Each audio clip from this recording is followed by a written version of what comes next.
Clark Gable was a legendary American film actor, often referred to as the King of Hollywood. His career spanned over 30 years, during which he became one of the most popular and highest-paid actors of his time. Here are some key facts about him. Early life. Full name, William Clark Gable. Born, February 1, 1901, in Cadiz, Ohio, USA. Family background: his mother died when he was only 10 months old, and he was raised by his father, William Henry Will Gable, a wildcat oil driller, and his stepmother, Jenny. Education: he dropped out of high school at 16 and worked various odd jobs, including as an oil driller, to support himself before venturing into acting. Career beginnings. First steps: Gable started his acting career in theater, working with touring companies, before transitioning to silent films in the 1920s. Breakthrough: he gained attention for his role in the 1931 film A Free Soul, where he played a gangster opposite Norma Shearer. This role led to a contract with MGM. Hollywood stardom. Signature roles: Gable starred in several iconic films, including It Happened One Night, 1934, for which he won the Academy Award for Best Actor. Mutiny on the Bounty, 1935, earning him an Oscar nomination. Gone with the Wind, 1939, where he played Rhett Butler, his most famous role, opposite Vivien Leigh.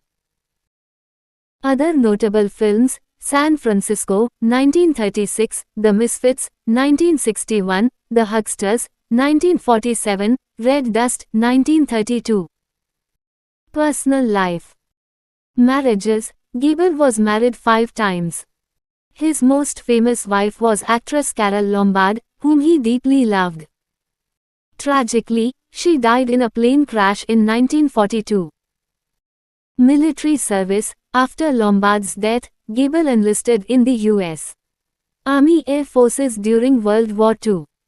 He flew several combat missions as an aerial gunner and photographer. Legacy and death. Nickname: he was dubbed the King of Hollywood due to his popularity and charisma. Final years: Gable continued acting in films throughout the 1950s and early 1960s. His last film, The Misfits, 1961, also starred Marilyn Monroe. Death: he died on November 16, 1960, from a heart attack in Los Angeles, California, at the age of 59. Resting place: he was buried next to Carole Lombard in Forest Lawn Memorial Park in Glendale, California. Fun facts. Cultural impact: his line from Gone with the Wind, "Frankly, my dear, I don't give a damn," is one of the most famous in film history. Hollywood icon: Gable remains a symbol of classic Hollywood's golden age, and is remembered for his distinctive charm, rugged looks, and on-screen charisma. Gable's legacy endures, and he remains one of the most iconic actors in film history. Early struggles and appearance. Stage actor: before his Hollywood success, Gable worked as a stage actor and even a stagehand. He struggled with his confidence and voice projection, but thanks to the guidance of acting coach Josephine Dillon, his first wife, he refined his technique, including developing his famous baritone voice. Dental work: to improve his appearance, he underwent extensive dental work early in his career. His distinct look, particularly his macho image with a wide grin and prominent ears, became iconic. Influence on fashion and masculinity.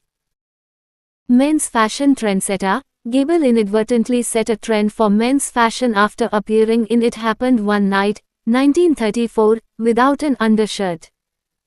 This reportedly led to a decline in undershirt sales across the country as men wanted to emulate Gable's style.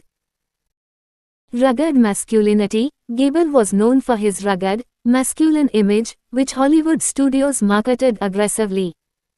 He often played tough, roguish characters with a sensitive side, a combination that became part of his charm and appeal. Life with Carole Lombard.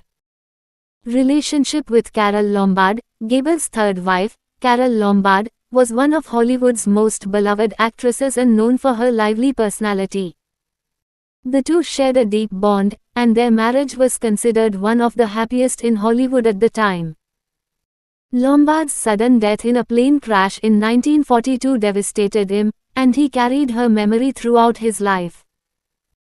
Memorial to Lombard, Gable joined the Army Air Forces in part due to his grief over Lombard's death.